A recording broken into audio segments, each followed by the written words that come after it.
With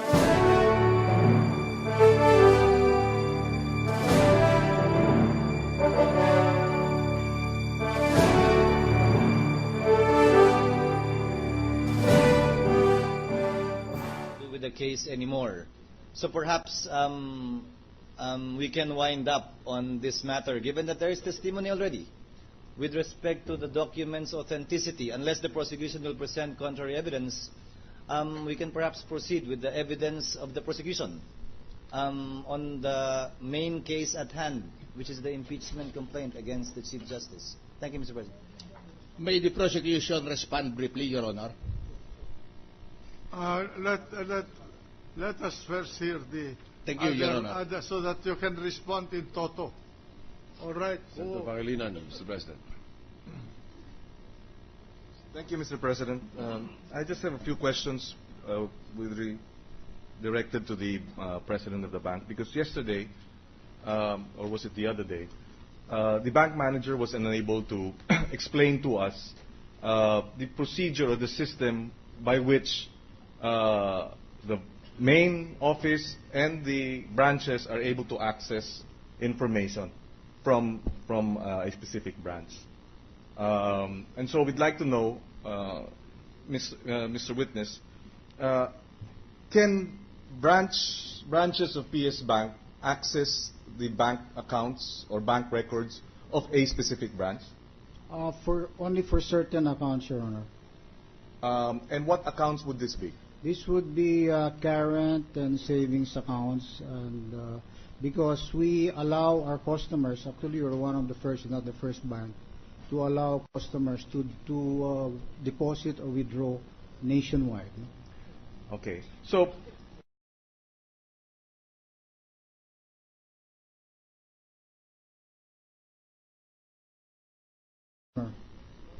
who can access these peso accounts apart from the mother branch? I mean the Katipunan branch.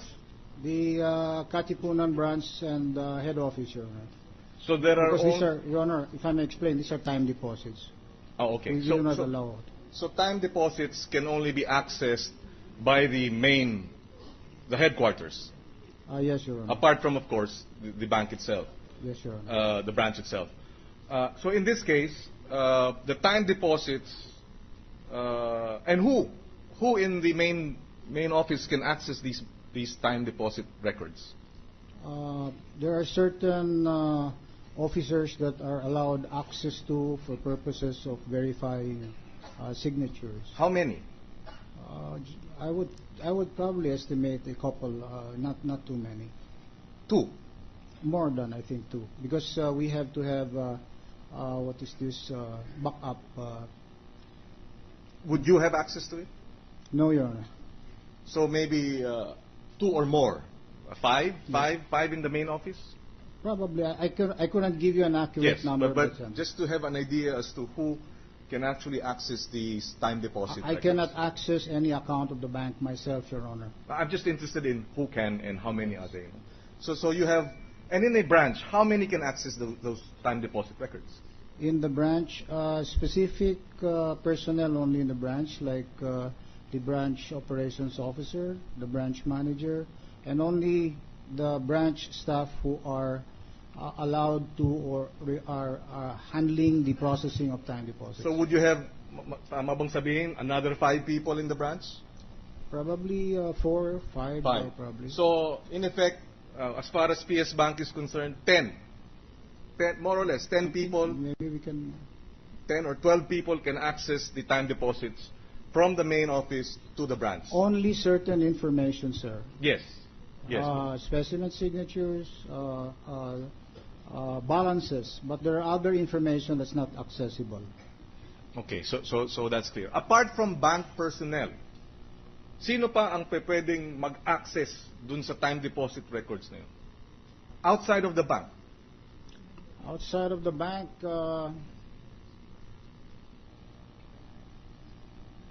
BSP was mentioned by the branch manager. Let me assist you.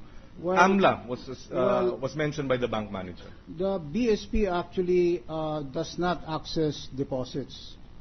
The only agency that is allowed to inquire about deposits is AMLA.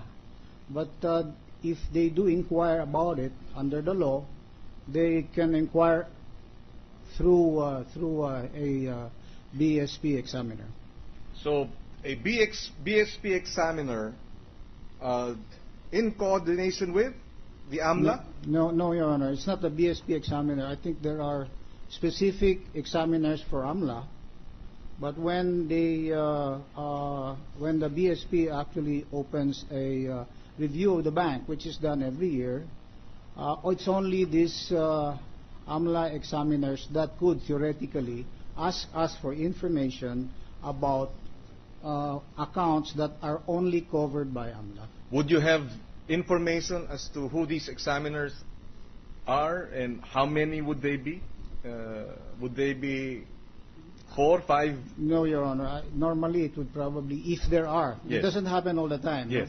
Not all BSP examiners examinations have an AMLA examiner. Occasionally, a AMLA examiner could be included, but only insofar as reviewing certain accounts that are covered by. So would you say two individuals, whether from the BSP or the AMLA? I would 2, 3? probably say just maybe one or a maximum two. I think So it's only 2. one. So 2 plus 10, 12. So around a dozen people would have access to this time deposit. 10 from your bank and another 2 outside of the bank. Yes, Your Honor. But That would be a fairly accurate number. if I may clarify, when we say access to time deposits, we control certain information. Yes. Not the Uh, entire. Yes, not the entire. So what Details of information is made available? It's account number and Name, balance. No, account number and balance outstanding. Okay. In other words, in accessing the controlled documents in the possession of your bank could not be copied. Copied, Your Honor, in terms of just written Of down details. No, copied in the sense of reproducing the entire document.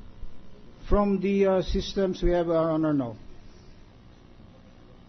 When, Because these original documents are only kept normally in the branch and in head office. And the reason why the branch submits a copy to head office is we have to, again, satisfy for the dollar savings accounts.